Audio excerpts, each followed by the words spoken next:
You're in a house that stood in the ancient borough of Kirkcaldy, one of the many boroughs that helped to transform Scotland. We now move to St Andrews, one of the first boroughs to be established.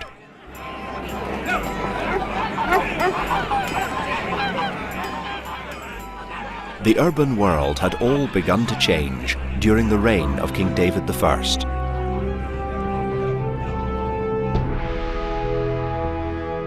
David made all this possible by granting special rights to towns across the country.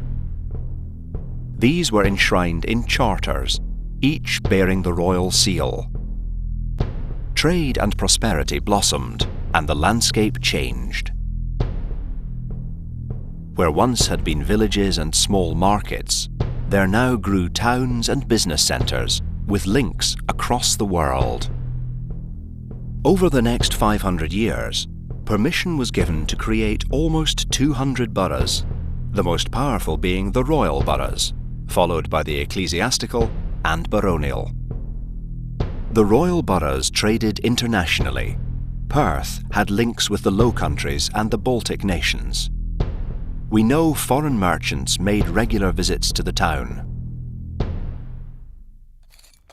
The secrets of the boroughs have quite literally been unearthed by diligent archaeologists.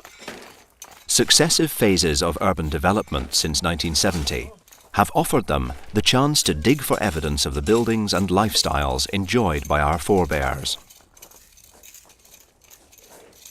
This pewter mirror case depicts the story of Tristram and Iseult and shows us that the Anglo-French culture of romance was popular in medieval Scotland at the time. This silk hairnet was probably made in Spain and is a rare find in Britain, highlighting the extent of trade and prosperity in the boroughs.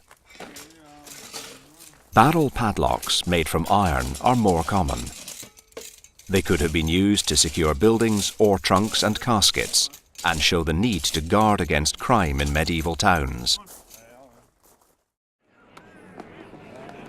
The privileges of belonging to a borough created the opportunity for new trade organisations, or incorporations, to be formed. I'm a tanner, and it's a pretty messy job, preparing skins that are to be turned into leather. Everything stinks. It can take months to make a good leather, but trade has been good.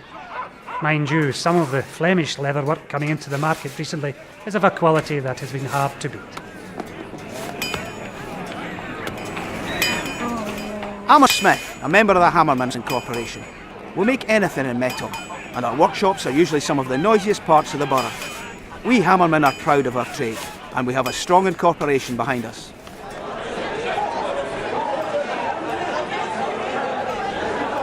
I'm an alewife and I run a tavern. I think women are better than men at brewing, and in any case we're not allowed to join many of these incorporations. I don't mind, the money's good. I'm a Baxter, and that means baking bread all day. It can be hot and dusty at times, but at least we're not banned from working inside the borough, like the potters. Their kilns are just too much of a fire risk. As the years passed, the boroughs grew.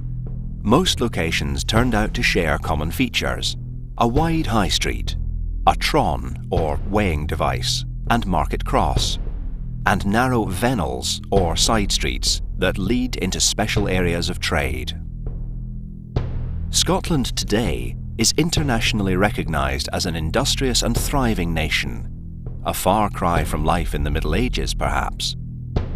But look closer and you'll see Scotland's medieval roots in the distinctive names and town layouts of the modern boroughs.